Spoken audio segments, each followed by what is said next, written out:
Welcome to this lectures on problem solving and programming in C course.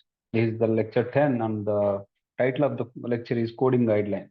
In this lecture, we will see some good coding practices. If you follow those practices, and good coding practices and coding guidelines, if you follow those practices, you will write good programs, which programs that can be easily understand by others. Let us go into the lecture. So there is something called auto indentation. So as I told you, algorithm, when writing the algorithm and writing the program, we are always following indentation. A block of code is written little bit on the right side so that it is stand out and all the statements clearly indicate that they are within that block.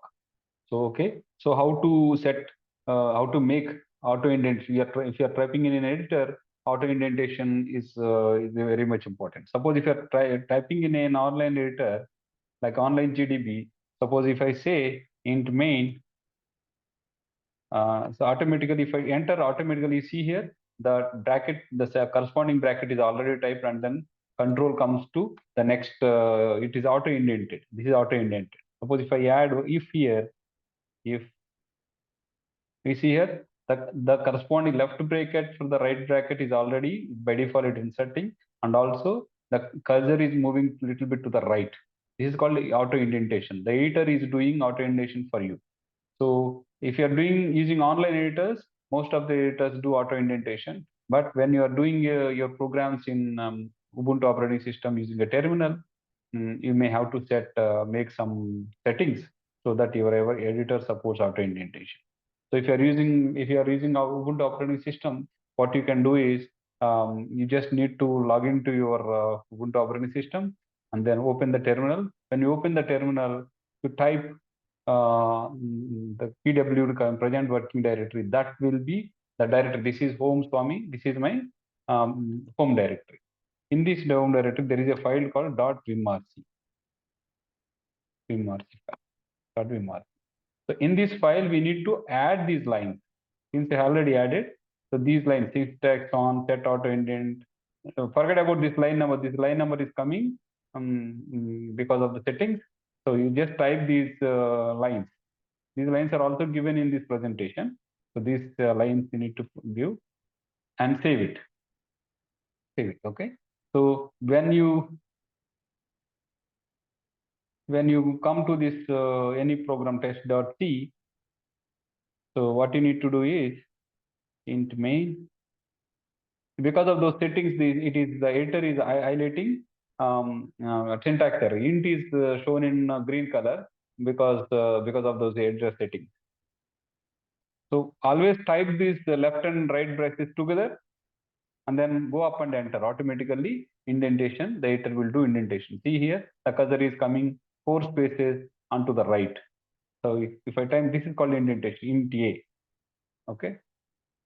See here, this next cursor is waiting in the same line. This is called indentation.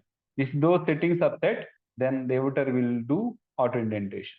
The only thing is you need to type the curly braces together and then go up to the upper curly braces and press enter. Automatically, the cursor will move to the place where with a right indentation. Okay. Suppose if you are using a graphical VA editor, GVim, there is something called GVim. Okay. GVim, graphical Vim.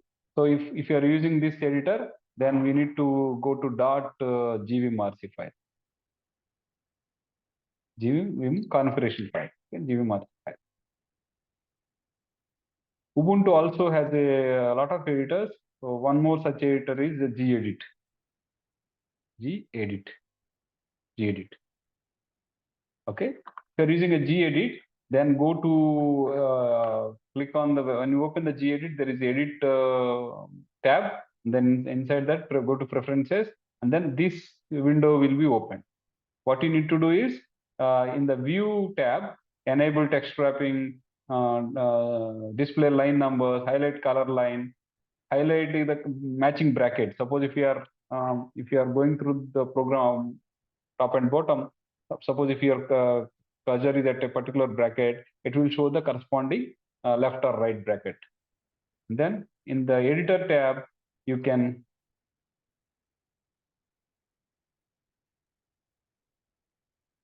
in this editor tab, you tab with S4 spaces, click on the enable auto indentation. With this, your editor, you are making the editor to auto indentation. What only thing is in GEdit, you need to indent the first line of the each block manually, and the subsequent lines the editor it automatically indents. Keep that in mind.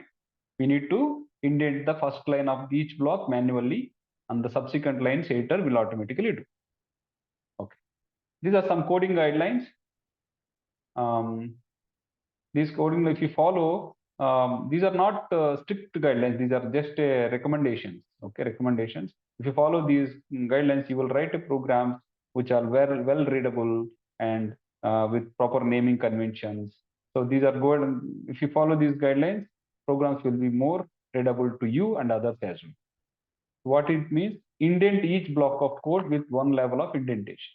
Indentation makes the program more readable. If the settings as described above, the editor does automatic indentation. Indentation means writing a set of statements within a block, four spaces or five spaces onto the right side. This is called indentation. If you do indentation, the programs will be more readable. Suppose let me see. Let us see. Look at this program. You see here, this is indentation. These two statements in this block are typed a little bit on the right side. This is called indentation. Okay. The next one, choose meaningful variable, function, program name. The name should be self-describing. Okay. Variable, when you're using variable name, function name, program name, you should give a meaningful name. For example, in some program, when you're talking about weight, height, we have used marks, we have used the name as marks. We are not used XYZ. Okay. So it is a good practice to use name variables with a meaningful name. So one next guideline is each variable name should start with a lowercase letter. If the variable name contains more than one word, begin each word after the first word with the capital letter. For example, if you have a variable name basic salary, B will be small, everything will be small, B will be small, and then it has two words, right? Second words capital should be capital letters. So I don't suggest to use underscore symbols and all in this course.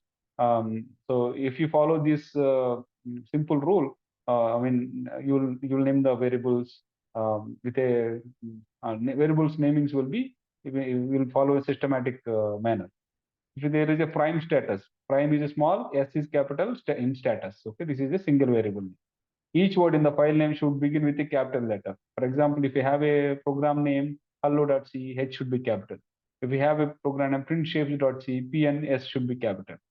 Okay. Next guideline is place a space on either side of the binary operator. This makes the operator stand out and makes the program more readable. For example, if you have a sum equal to a plus b, you write sum space is equal to space a space plus space b instead of combining like this. If you do like this, operators are clearly visible, right? And then give space after a comma operator. So suppose if you int x comma int y, so int x comma there should be space, right? So this way operator will stand out and statements will be more clearly readable. When you type an open left braces, immediately type the corresponding right braces. That's what doing in the editor online GDB editor. When you're typing the left braces, the editor automatically inserting the right bracket. Okay, but it's a good practice when you're typing in a normal editor. It's a good practice to type these curly braces, left and right curly braces together. Okay, because not only this, any bracket, any double quotes, single quotes, and square brackets, they are all twin characters. Okay, if left brackets, left curly braces is there in your program, right curly braces will also be there, because that will come as an end of the block. Okay, so So if you don't type the right curly braces immediately, what happens is you cannot compile your program until you type the corresponding right brackets. So that's why it is a good practice to type these twin characters in one go, so that you can compile your programs incrementally rather than waiting to complete the typing of the entire program. If you are doing incremental compilation, it makes the program, you can test the program incrementally also. You add few lines of code, compile and run, see if the output so far is the logic is correct or not. If you are doing, you can identify the incremental compilation and incremental testing, you can identify the errors quickly and easily and early, so that you can rectify them before moving to the next piece of adding next piece of code. Throughout this course, we will be giving more this kind of guidelines, and if you follow them, if you will become a better programmer. Thank you.